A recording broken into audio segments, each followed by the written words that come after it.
She called the cops on me for trespassing on my own property. I was standing on the deck of my lakeside cabin, wood creaking beneath my boots, watching Meredith Blackstone wave around a thick manila folder like she'd just struck gold. The grin on her face had that slick, too sure edge that made you instinctively check for missing valuables. Beside her stood a stranger I didn't recognize, twirling a key ring that looked suspiciously like mine. "This place isn't yours anymore," Meredith declared, her tone cold and final, like a judge reading out a sentence. I was stunned. I hadn't signed a thing, hadn't sold a thing, and hadn't even spoken to her in months. Yet there she was, confident and smug, convinced she'd already won. But what Meredith didn't realize was that her little emergency call just kicked off something far bigger, something she never saw coming. That so-called victory of hers, it was the trigger, the final spark for the revenge I'd quietly been preparing. I was going to flip her scam into a weapon and auction off her entire neighborhood to the highest bidder. With one click,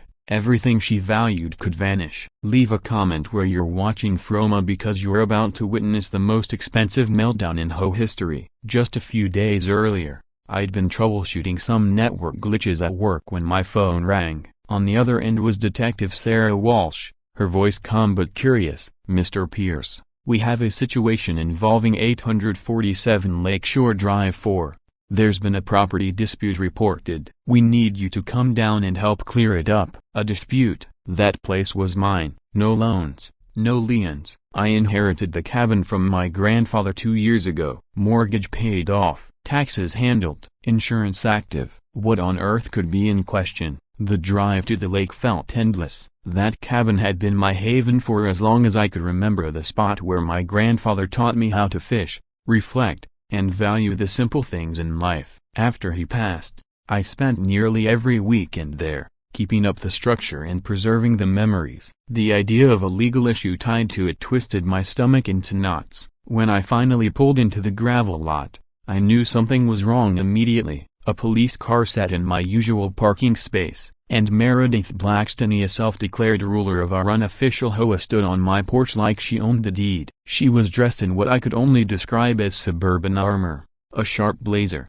overpriced jeans, and that unmistakable "let me speak to the manager" hairstyle, pulled tight and severe. Detective Walsh met me as I stepped out of the car. She had that firm but sympathetic expression of the kind law enforcement wears when they know they're about to ruin your day. Mid-40s, tall, practical, and probably numb to the chaos people like Meredith created for a living. "Mr. Pierce," she said, "I hate to involve you like this, but Miss Blackstone has submitted documentation to the county claiming this property. It appears to be a legitimate deed transfer and purchase agreement. Until this is sorted legally, I have to ask you to step off the premises." It felt like a gut punch. "That can't be right," I said. "This place has been in my family for 3 decades. My grandfather left it to me in his will. I have the documents." But even as the words left my mouth, I could see the doubt flicker in Walsh's eyes. Meredith's paperwork looked official: embossed seals, notary stamps, the whole package. Mine were in a filing cabinet at home. In that moment, that seemed like a huge mistake. Meredith stepped forward like she'd rehearsed this scene in front of a mirror. "I know this must be difficult for Mr. Pierce," she said smoothly, "but I bought the property legally a few days ago. Here's the signed sales contract, the deed, and a full assessment report." She handed over a folder thick enough to require its own bookshelf. "And here," she added, "is an amended version of the original will from his grandfather. It clearly states that the cabin was to be sold after his death to settle debts. Mr. Pierce may have been staying here informally, but that ends now." The phrase "will amendment" hit me like a blast of cold air. My grandfather had never spoken of debts. As executor of the estate, I'd handled every detail. There'd been nothing like this. Yet the document she handed over looked real. His signature, a seal from a respected notary firm. I couldn't understand how she had these, of how I'd never seen it. As Detective Walsh sifted through the paperwork,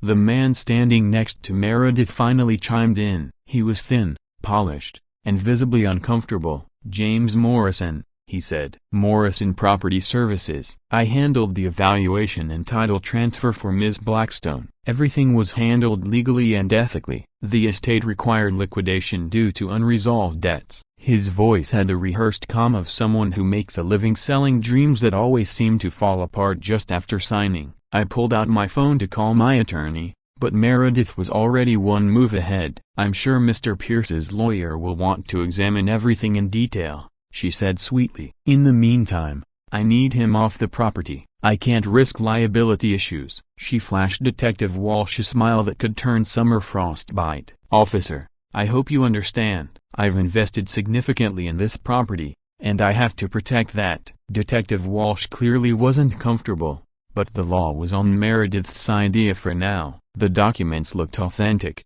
and until a court could decide otherwise, I legally had no right to be there. "Mr. Pierce," she said gently, "I'm sorry, but you'll need to leave the premises for now. You're allowed to collect personal belongings, but that's it." I walked through the cabin with the weight of helpless fury pressing down on my chest. Everything in that place, the worn chairs, the old fishing gear, the shelves of paperbacks, was soaked in memory. How could 30 years of family history be wiped out by a pile of documents that came out of nowhere? In my pocket, I clutched the brass compass that had always belonged to my grandfather, the one item he'd specifically a broken bar. It was the one item left specifically to me in a separate clause, something Meredith couldn't have possibly known existed. Still, she trailed me through the cabin with the possessive eagerness of someone mentally redecorating a home that wasn't truly theirs. "You know, I've always loved this place," she said, feigning sympathy. "Your grandfather had such wonderful taste. I'm thinking of adding a second floor, maybe extending the deck, make it a proper place for hosting." Every word felt like a jab. Each casual remark about remodeling wasn't just about the structure, it was about dismantling my grandfather's memory. While I packed the essentials, something odd caught my eye. The locksmith changing the door locks kept sneaking glances at Meredith, his eyes uneasy. At one point, while her back was turned, he mouthed sorry at me. There was something in his face, a hesitation, maybe guilt, but with Detective Walsh standing nearby, I couldn't question him. As I walked toward my car, the brass compass in my pocket felt heavier than ever. My grandfather once told me it would guide me when I needed direction the most. Before I reached the driver's seat, Meredith called out one final parting shot dressed up as business etiquette. "Mr. Pierce, no hard feelings, I hope. Business is business. Oh, and just so you know, you were technically on my property without consent for about 20 minutes, so I'll be forwarding you an invoice for trespassing. It's nothing personal, just protecting my investment." She laughed. The sound scraped against my nerves like metal on glass. I glanced down at the compass. Its needle pointed unwaveringly toward the giant oak tree that had been my grandfather's favorite retreat. Meredith was still talking something about how old trinkets don't hold real value anymore, but I'd stopped listening. What she didn't realize was that the very object she dismissed was about to guide me to the evidence that would dismantle her scheme. That night, I couldn't rest. Every time I shut my eyes, I saw her smug face and heard her voice echoing plans to modernize the cabin. By early morning, I was parked outside Ruby Martinez's house, gripping a paper cup of gas station coffee and trying to figure out how my life had turned into a legal war zone. Ruby had been more than a neighbor to my grandfather, she was his closest friend for over 2 decades. If anyone knew the truth behind this so-called amendment or buried debts, it would be her. She opened the door in a faded floral robe, her silver hair gathered in curlers. Despite her age, her eyes were still sharp as the eyes of a retired construction engineer who had once overseen massive projects with a single raised brow. "Landon, sweetie, what are you doing here at this hour?" she asked. "You look like you've seen a ghost." After I explained everything that had happened at the cabin, her expression shifted from concern to fury. "That woman's been sniffing around your grandfather's land like a buzzard ever since he passed," Ruby snapped. "She came to my door last month asking all sorts of questions about lot lines and inheritance rules. I should have warned you sooner." She ushered me into her kitchen. The aroma of fresh coffee and warm biscuits hit me instantly. I hadn't eaten in nearly a day, and Ruby had always been the type to treat problems with a plate of food and a healthy dose of truth. "Your grandfather saw this coming," she said as she retrieved a dusty tin box from beneath her kitchen counter.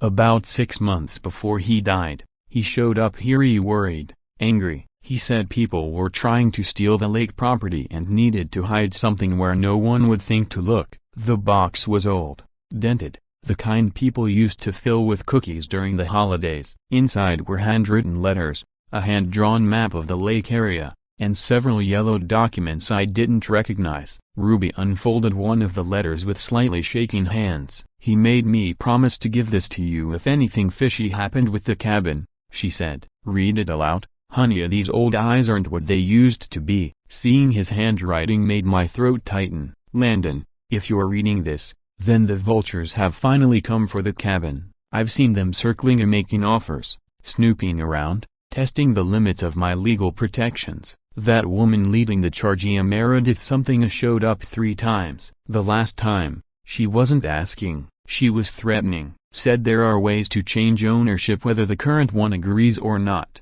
I started recording here after that." Ruby gave a solemn nod. "He played some of those tapes for me. That woman was pure poison, talking about forging signatures, tweaking county records if you knew the right folks. Your grandfather was scared, but he was no fool. He started working on contingency plans." She laid out the map he had drawn, an incredibly detailed illustration of the cabin and nearby properties. Every boundary, tree, utility pole, and fence was marked in his exacting engineer's handwriting. As I studied the layout, something clicked. The cabin wasn't just located on a single parcel of land, it straddled 4 separate lots. The main structure crossed multiple property lines. According to his notations, he had slowly acquired small portions of the neighboring lots over the years, weaving a complicated web of ownership that would be nearly impossible to unravel without this map. "Ruby, do you see what this means?" I asked. "If these markings are accurate,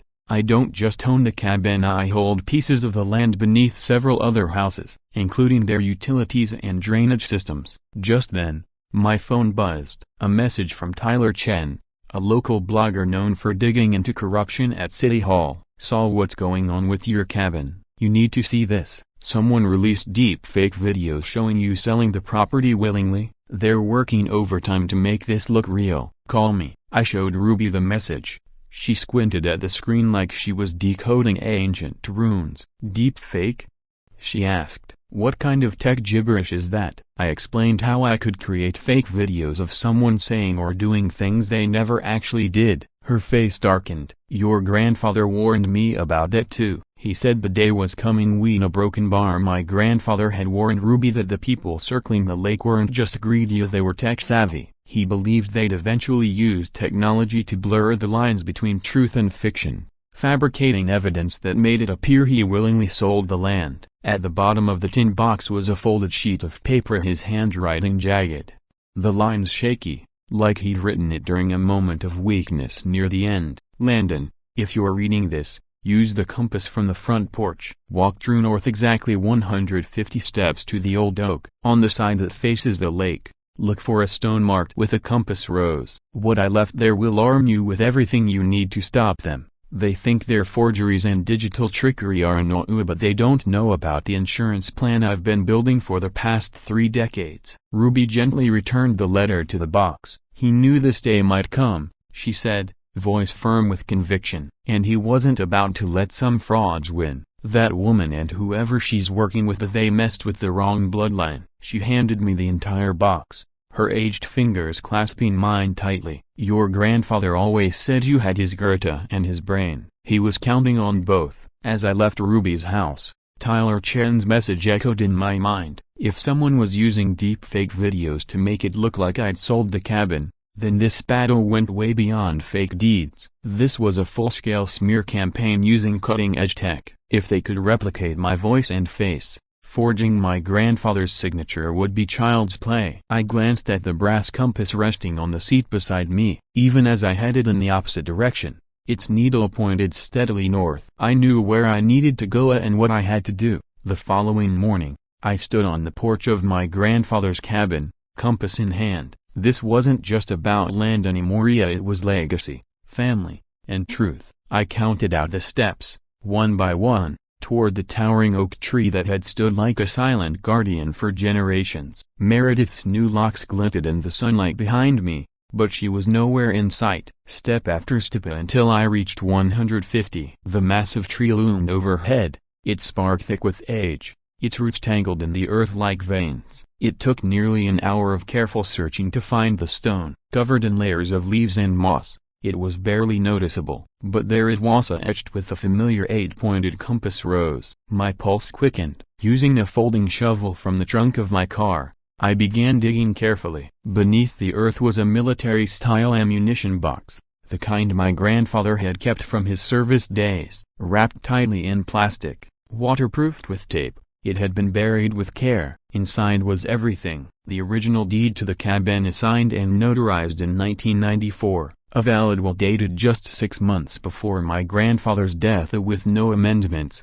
no debts, and no mention of any sale. But the real bombshell was a thick folder labeled, Infrastructure Contracts A195 through 2000. Turns out, my grandfather wasn't just a cabin owner, he'd been the chief contractor responsible for building the water and electrical systems for the entire lakeside community. And according to those contracts, he'd retained long-term ownership and operational rights that passed on to his legal heir. I felt like I just uncovered a legal earthquake. Every house along the lake, including Meredith's, relied on infrastructure that technically belonged to my family. The fine print was clear: in the event of a legal dispute or unauthorized development, the original contractor or his named successor had the right to suspend services until the issue was resolved. I wasn't just defending a home anymore. I held the power to turn the entire neighborhood's utilities off. My phone rang. Tyler Chen's voice came through the speaker, fast-paced and energized. "Landon, I've got good news and bad news. The good news is, I ran a forensic scan on those videos. They're absolutely fake. The creator left behind trace as a digital fingerprints, editing artifacts. No question about it. And the bad? They're blowing up online. Someone's got a serious budget and is pushing this like crazy. You're being painted as a scam artist who forged your own documents and sold your grandfather's legacy for cash." I told Tyler what I'd found beneath the oak. He whistled. "You're sitting on the nuclear option. If those infrastructure contracts are valid, you don't just own your cabin, you hold the keys to the whole lakeside grid." No wonder they're pulling out all the stops. This was never about one house. They're trying to hijack control of the entire development. Later that day, I drove to the county courthouse with the documents in hand. The clerk, a weary-looking woman in her 50s, pulled up the digital records after I presented the contracts. After scrolling through the system, she nodded slowly. "These are all officially recorded and fully enforceable. There were a few attempts over the years to challenge them, but none succeeded. Your grandfather made sure everything was locked down tight." She leaned in toward the screen with a furrowed brow. "You have broken bar, that's odd. Someone accessed these files just last week. A woman named Meredith Blackstone." The puzzle pieces were falling into place. Meredith hadn't just stumbled upon the cabin out of nowhere. She'd been digging for leverage. She knew about the infrastructure agreements and the control they granted, but the fact that she accessed records that weren't easily available raised a disturbing possibility. Someone on the inside was helping her, either a contact within the county office, or some backdoor access to confidential files. I spent the rest of that day photographing every page from the ammo box and uploading them to a secure cloud server. If Meredith and her collaborators were willing to forge evidence and fake identities, given the increasing use of deepfake tech and forged legal records, I couldn't rely solely on the original documents. My grandfather was wise to stash the paperwork, but in this digital age, I had to outsmart them. That night, Tyler Chen released a detailed breakdown of the manipulated videos on his blog. He included the technical how-tos of how they were faked. Within hours, the post exploded online. Thousands of shares. The comment section lit up with angry locals realizing they'd been deceived. Some commenters talked about being pressured by Meredith and the so-called informal HOA to back community upgrades that involved adjusting property lines and utilities. But the most alarming message came from an anonymous account. "This is only the start. The Lakeside project goes way beyond a single cabin. Look into Harrison Development Corporation's filings at the county level. They've been quietly purchasing properties for 2 years using front companies and shell buyers. Meredith Blackstone is just the local face. I had never come across Harrison Development Corporation before. A quick search pulled up a mid-tier real estate firm with projects across the state. Their website boasted luxury retreats, high-end neighborhoods, and eco-conscious vacation spots. But underneath the polished branding, it was obvious that they made their money turning quiet, rural areas into playgrounds for the wealthy. Sitting in my apartment, poring over the infrastructure documents and Harrison's development portfolio, I felt a surge of anger and focus of the same kind my grandfather used to show when he was up against something unfair. These people weren't just targeting my property, they had their eyes on transforming the entire lakeside area. And it looked like my family's land was the last major obstacle. I glanced at my grandfather's brass compass, the needle steady as always pointing toward the truth that was finally coming into focus. I'd begin pushing back soon, but first, I needed to understand exactly who I was up against. Harrison Development Corporation had no idea that 3 decades of scheming were about to collide with one relentless engineer who had the legal firepower to bring them down. My name is Jason Miller. I'm currently based in Chicago and the screenwriter behind Harper Stories. This project is still being shaped, and I'd love to hear your thoughts in the comments. Then came the call that flipped everything. Detective Sarah Walsh sounded different, less formal, more cautious. "Mr. Pierce, we need to talk." "Not at the station." "Somewhere off the record." She suggested a diner just outside of Tona, the kind of place where truckers and locals talked freely without worrying about who might be eavesdropping. She was already seated when I walked in, dressed in plain clothes that made her seem more relaxed. "What I'm about to share stays between us," she said, sliding a manila folder across the table. "I've been tracking a real estate fraud ring that spans 3 counties. What's happening with your cabin is just one part of it. This thing's been active for nearly 2 years." Inside the folder were copied documents from other property disputes. Most involved elderly homeowners who supposedly signed last-minute wills or sale contracts shortly before passing. The paperwork looked legit, proper signatures, notarizations in place. But each case ended with the land transferred to shell companies connected to Harrison Development. "This is large-scale elder exploitation," she said. "But these aren't random targets. They focus on properties with strategic value and have inside connections that smooth out legal complications." Listening, I felt a sick mix of relief and dread. Relief because I hadn't been imagining that there really was a scheme at work.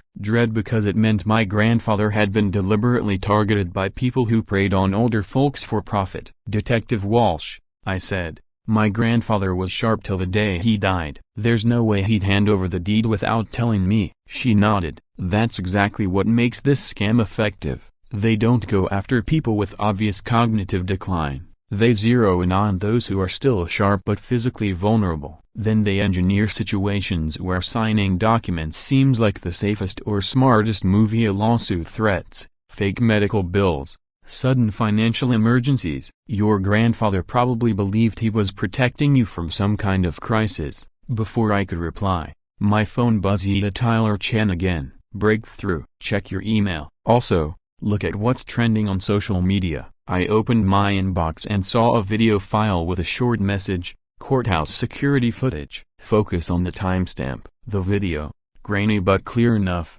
showed Meredith Blackstone walking into the courthouse. But she wasn't alone. A tall woman in a tailored suit walked beside her, exuding power and confidence. Tyler had identified her, Victoria Harrison, CEO of Harrison Development Corporation. "They're not even pretending to hide it anymore," Walsh said, watching the clip with me. "That tells me they're either getting sloppy, or they're so sure they've buried the evidence that they think they're untouchable." She then began laying out the scale of the whole operation, a broken bar. The investigation had been steadily building beneath the surface for months, and now the pieces were finally connecting. Harrison Development had been methodically snatching up lakefront properties across the region, always through shadow buyers and always zeroing in on elderly homeowners with valuable land. Their broader agenda was clear: to construct a series of upscale resorts and vacation hubs that would reshape peaceful rural lakesides into elite getaways for affluent city dwellers. The most hopeful news came when Detective Walsh told me that federal investigators were now involved, because this operation crossed state lines and involved major financial fraud. The FBI had taken notice. She revealed they had been quietly gathering evidence on Harrison Development for quite some time. What they still lacked, however, were solid proof of forged documents and a clear link to criminal conspiracy. My grandfather's infrastructure records along with verified examples of falsified paperwork could be the key to cracking the whole scheme wide open. As our conversation wrapped up, my phone lit up with a call from Tyler Chen. His voice was excited for the first time in days. "You need to get on Twitter right now. #Cabin Truth is blowing up. People are posting their own stories about Harrison Development pulling the same scams. Someone even started a GoFundMe for your legal battle, and it's already topped $15,000. The internet had officially turned against Meredith Blackstone. The outpouring on social media was massive. Tyler's analysis of the fake videos was being widely shared, and people across the country were adding their own stories about shady real estate tactics and land grabs. Offers of help started pouring in: legal guidance, emotional support, even a few retired attorneys offering to examine my case for free. One well-known investigative reporter also contacted me about running an expose copyright on rural elder exploitation. But the biggest shift came in the form of a formal notice from the city's planning board, citing questionable documentation and irregularities in land transfers. They announced an immediate freeze on all new development permits in the lakeside area pending a thorough investigation. Just like that, Harrison Development's grand resort plans came to a screeching halt, at least for now. That night, I sat in my apartment scrolling through hundreds of messages as strangers offering kind words, sharing their own battles, and standing with me. For the first time since this nightmare began, I felt like I had an army behind me. The very community that Harrison Development tried to bulldoze was rising up, and their collective voice had become impossible to ignore. Detective Walsh's parting words kept echoing in my mind. Your grandfather didn't just leave you legal files and infrastructure plans. He left you a legacy and a community that knows how to fight for what's right. Then came a call that shattered the calm I'd barely started to feel. Ruby Martinez's voice trembled on the line, tight with fear. "Landon, sweetie, you need to get to the lake. Something awful's happened to the cabin." I was in my car within minutes, heart pounding with dread as I sped toward the place that had been our family's sanctuary for 30 years. I smelled the damage before I saw it: smoke,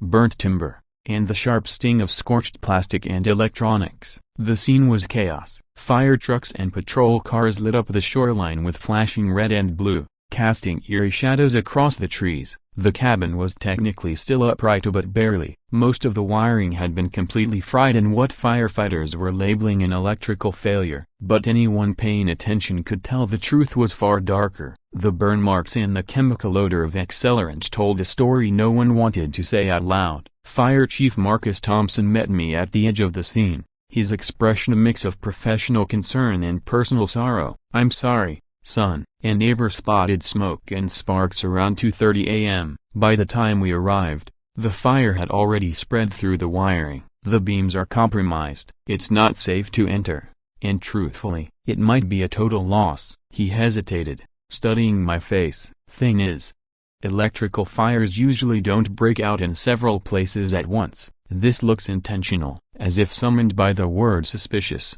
Meredith Blackstone made her grand entrance, dressed in luxury pajamas and a designer robe that looked too perfect for someone allegedly woken by sirens. Not a hair out of place, her makeup untouched. "Oh, what a terrible tragedy," she announced dramatically to everyone nearby. "I suppose this resolves the ownership question. The building will have to come down for safety." But Meredith didn't know that Tyler Chen had gotten there even before her. His drone had captured everything from the moment the last fire truck pulled away. When I told him what happened, he showed up on site with a mobile lab that could put most crime shows to shame: drones, thermal cameras, forensic kits, and all. "Landon, you need to see this," he said, pulling me aside while Meredith continued her little performance for the emergency crews. On his laptop, Tyler showed me a network activity report that left no doubt. Someone had remotely accessed the cabin's smart systems at precisely 2:27 a.m. Look here, e-logs from the smart meter and breaker panel. That surge didn't happen by accident. It was triggered remotely. This was sabotage. As he flipped through technical data, I could barely follow. But Tyler was furious. Whoever did this knew exactly what they were doing. They used a VPN to hide their tracks. And the code patterns? Same digital signature we found in the deepfake videos. Same tools. Same skill level. The truth was starting to crystallize and it was chilling. Harrison Development wasn't just using shady legal tricks. They were capable of real destruction. The realization hit hard. If someone could manipulate electrical systems to start a fire, then no one in Lakeside was truly safe. But thanks to Tyler's forensic dive into the system logs, we finally had something solid, proof of a crime that went far beyond legal trickery or forged paperwork. We can trace the IP address, Tyler said, his eyes locked on his laptop screen. It won't be easy, and we'll need law enforcement to fully unmask it. But this isn't just shady business anymore. This is arson, attempted murder, broken bar cyberterrorism.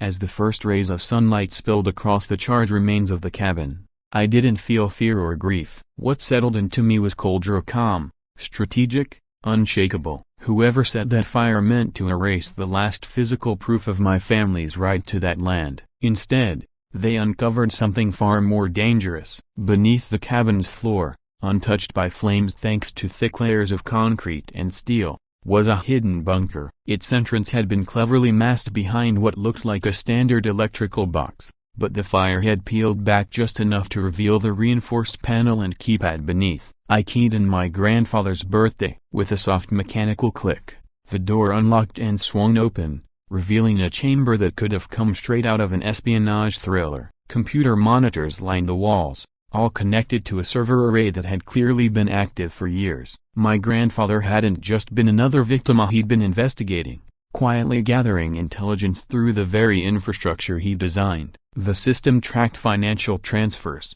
intercepted communications, and logged patterns of everything needed to expose the entire conspiracy. In the center of the room, a main console lit up with a welcome message that hit me like a gut punch. Welcome, Landon. If you're reading this, it means they've made their final mistake. Everything you need to stop them is in this room. I stood frozen, overwhelmed. Audio clips played of Victoria Harrison and Meredith Blackstone coldly plotting their final solution for our family. Banking data showed bribes funneled to local officials in exchange for privileged access. Email threads detailed plans to escalate their tactics if forged documents failed. Some even hinted at using violence to get what they wanted. And then there was the smoking gun. Technical schematics for accessing residential electrical grids remotely, a courtesy of Harrison Development's IT contractor. The deeper I dug, the more it became clear. My grandfather had seen this coming. Every inch of the bunker screamed preparation, not paranoia. Then I found it. Mounted behind a protective glass case was a bright red button labeled Emergency Protocol 7. It was hooked into a communication rig powerful enough to override every TV, radio, and network node in the surrounding area. He'd built a private broadcast system, an emergency failsafe designed to blow the lid off the conspiracy in one devastating sweep. Tyler, who'd followed me down, gave a low whistle when he took in the full scope of the bunker. Your grandfather was basically a one-man NSA. This setup could scan half the county, and that emergency signal? That's Cold War level stuff turned into one hell of a truth bomb. And that's when it clicked.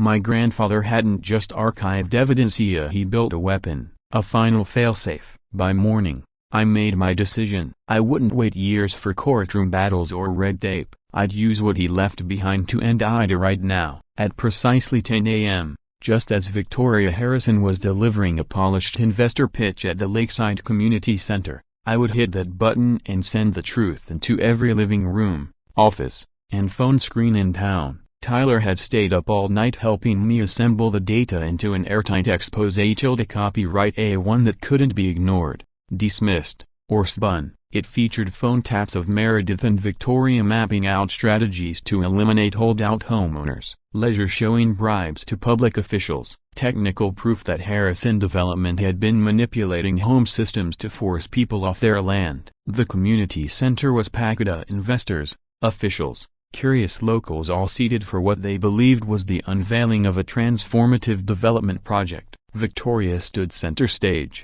sleek and composed, delivering her vision for an eco-luxury lakeside resort. Her voice was smooth, her tone confident. Meredith, seated proudly in the front row, wore the smirk of someone who believed the battle was already won. "Ladies and gentlemen," Victoria said as the projector behind her displayed polished renderings of cabins and golf courses, "Harrison Development is dedicated to honoring this region's natural charm while fostering growth and opportunity for its residents. With the majority of lakeside properties secured through clean, lawful transactions, we're ready to begin construction once final legal matters are resolved." That was my cue. In the dark of the command room, I pressed the red button. Suddenly, every screen in the community center and across the entire township flashed. Victoria's voice cut out. The image flickered, then was replaced by my grandfather's. It was a recording. His voice steady and sharp, reading directly from his logs. "If you're hearing this message, it means the people trying to destroy our town have finally revealed who they really are." A broken bar of voice echoed over the loudspeakers inside the building, instantly electrifying the atmosphere. Victoria Harrison's face drained of color as the reality dawned on her. Meredith jumped up, shouting accusations of unlawful interference and domestic terrorism, but the crowd had stopped paying them any mind. Every gaze had turned to the large display screens, which now presented undeniable evidence of Harrison Development's elaborate criminal plot, narrated by the steady voice of a man who died believing his community was worth defending. The presentation lasted around 20 minutes, laying out the full scope of the case like a federal prosecutor's closing argument. It included phone call recordings where Victoria ordered Meredith to do whatever it took to acquire the remaining lakefront properties. Financial records revealed over $200,000 in bribes to county officials for privileged property data and favorable zoning decisions. The most shocking revelations, however, came from system logs showing how Harrison Development had digitally sabotaged residential electrical grids across the region. These staged malfunctions and accidents were designed to scare elderly homeowners into selling their properties below value. My grandfather's cabin fire wasn't an isolated tragedy, it was part of a calculated campaign that had been unfolding for over a year. As the evidence grew, disbelief turned to fury. Several residents stood up, recounting strange electrical failures and aggressive pressure from Meredith Blackstone to sell. Others described threatening phone calls and suspicious safety inspections warning them about the supposed dangers of living in older homes. That's when Detective Sarah Walsh entered the room with federal agents by her side. Her voice rang out, "Victoria Harrison and Meredith Blackstone, you're under arrest for conspiracy, elder exploitation, arson, and cyber terrorism." The silence was thick as FBI agents moved in, seizing laptops and files while reading the two women their rights. Victoria made a final, frantic attempt to regain control. "This is all a lie," she protested as handcuffs clicked around her wrists. "That video was faked by a bitter property owner trying to ruin a lawful project. My company has poured millions into this town. We won't back down because of scare tactics." But her words carried no weight anymore. The evidence was airtight, too thorough, too real, too damning to be dismissed. Meanwhile, Tyler Chen had been live-streaming everything as it unfolded. News organizations from around the country were already reaching out, eager to report on what was quickly becoming known as the most intricate elder fraud case in recent history. Then came the final blow. Detective Walsh revealed that similar schemes run by Harrison Development had been uncovered in 6 other states, victimizing more than 300 elderly homeowners and totaling over $50 million in fraudulent real estate deals. This operation marks the conclusion of an 18-month federal inquiry into widespread property fraud and elder abuse, she told the gathering and the cameras, which were now broadcasting the scene across national news networks. As Meredith and Victoria were escorted away in cuffs, I felt a bittersweet satisfaction. Justice had arrived, but my grandfather wasn't here to witness it. Inside the community center, applause and cheers erupted, but my mind lingered on the image of his charred cabin and the memories that had been lost with it. Winning the battle had come at a high emotional cost. Outside, Tyler approached, flushed with excitement and exhaustion. "This is the biggest scoop I've ever had," he said.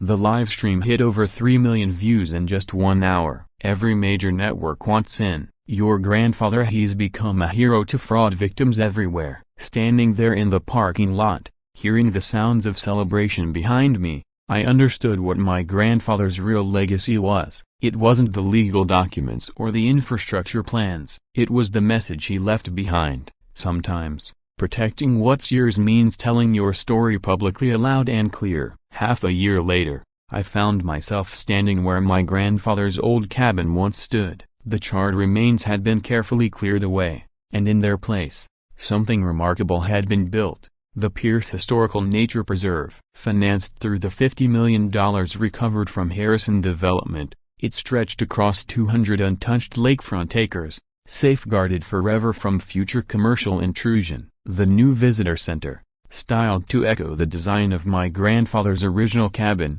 became the most extensive hub of regional history and environmental education in the state. But the highlight of the entire preserve was the restored underground shelter, now renamed the Community Defense Center. Visitors could walk through the space where one brilliant engineer had quietly assembled the tools to shield his neighbors from exploitation. Ruby Martinez, now serving as the preserve's first chairperson, insisted on one personal touch that always made me emotional. At the heart of the main exhibit, displayed in a glass case, sat my grandfather's old brass compasses surrounded by the documents and digital proof that toppled a corrupt empire. The inscription beneath read, "Not all those who wander are lost." And sometimes, the best way to protect your home is to share it with the world. Tyler Chen's coverage had launched a nationally syndicated investigative news show. Still, he never forgot where it started. He continued visiting the preserve regularly. "Your grandfather would have loved this," he told me, as we watched a group of school kids learning about sustainable design and community activism. He dedicated his life to building things that lasted. And now, his story is making sure communities all across the country can do the same. News of our triumph had traveled far beyond our quiet lakeside town. New federal laws were enacted, mandating tighter regulations on real estate developers. Tyler's approach to verifying deepfakes became a benchmark for law enforcement agencies across the country. The Pierce Protocol, named after my grandfather's emergency broadcast designate, was now being rolled out across rural Midwest communities as a frontline alert system against development-related scams. But what brought the most unexpected sense of closure was what unfolded during Meredith Blackstone's 18-month federal sentence. Her cellmate happened to be a former librarian, wrongly imprisoned for embezzlement and later proven innocent. Under this woman's commentorship, Meredith began to reflect and write. Her blog, Lessons from the Inside, How Greed Destroyed My Life, gained massive traction. It was now being turned into a book exploring the depths of corporate fraud and the slow path to redemption. Victoria Harrison, having been the mastermind behind the entire operation, received a much steeper punishment. Yet even from behind bars, she found an unlikely purpose. She became a cooperating witness in multiple investigations, helping authorities uncover the deceptive tactics used by development firms like hers to target the elderly and vulnerable. Her insider knowledge proved crucial in dismantling several similar schemes nationwide. As I wandered the preserve that day, I couldn't help but reflect on how drastically my life had shifted since that first call from Detective Walsh. My role as a network systems engineer had evolved into advising neighborhoods on defending themselves from the kind of manipulation we endured. The skills my grandfather passed down on how to build things that last had found a new mission in protecting communities. But the biggest shift wasn't professional. It was something much deeper. The threat of losing my family's legacy had taught me something my grandfather had always known. The soul of a home doesn't live in its walls, it lives in the people, the stories, and the values that tie them together. The cabin was gone, but the ideals it stood for were thriving. That evening, I joined the preserve's monthly community meeting. Residents gathered to talk conservation and develop new educational initiatives. The same neighbors who once cowered under Meredith Blackstone's authoritarian HOA rule were now active, enthusiastic participants in shaping their shared future. Ruby Martinez guided the meeting with the same meticulousness she once brought to her engineering projects, but this time, with empathy and openness that welcomed every voice. After the meeting, I wandered to the edge of the lake, to where my grandfather's dock had once reached into the water. The sky glowed with a golden hue, the lake reflecting warm tones that took me back to those evenings learning how to fish, listening to his stories about patience, grit, and quiet strength. Just then, my phone buzzed. A message from Detective Walshall, now heading a new federal task force on elder fraud. "Thought you'd want to hear this." Her text read: "3 more development firms using Harrison's blueprint were taken down today. Your grandfather's system made it possible. He'd be proud." Reading her words, I felt the truth settle in. My grandfather's greatest accomplishment wasn't the emergency system or the hidden files. It was the belief he instilled in me that determined people, when equipped with the right tools and a clear sense of justice, could hold even the most powerful forces accountable. His brass compass had pointed me toward the facts, but it was the integrity he lived by that truly guided me. As stars began to flicker across the lake, I slowly walked back toward the visitor center. Tomorrow would bring new efforts and new battles, but tonight, I was at peace, standing in the place he cherished, embraced by the community he gave everything to protect. The cabin might be gone, but home was never about wood or stone. It was always about the people and the principles we choose to defend and those endure, even after we're long gone. In my pocket, I carried a new brass compass. It looked just like my grandfather's, but engraved with words that now held deep meaning. The best way forward is to remember where you came from. The best way to honor the past is to build something better for the future. Have you ever felt powerless of facing down those who think their wealth or connections place them above accountability? If so, you're not alone. Like Landon, you deserve to know this: ordinary people can rise up against injustice and win. At HOA Stories, we tell these tales of resistance and resilience because we believe everyone should be empowered to protect what matters most. Your story counts, your home counts, and you are never as powerless as the system wants you to feel. Thanks for sticking with us. If this story meant something to you, leave a like, join our HOA Stories community, and help us keep the flame alive because together, we're stronger than any corrupt corporation. And hey, if you've ever wanted to send your HOA glitter bomb or broken bar, this is your safe space. Like, subscribe, and stay tuned for more stories where justice comes colder than tap water in February.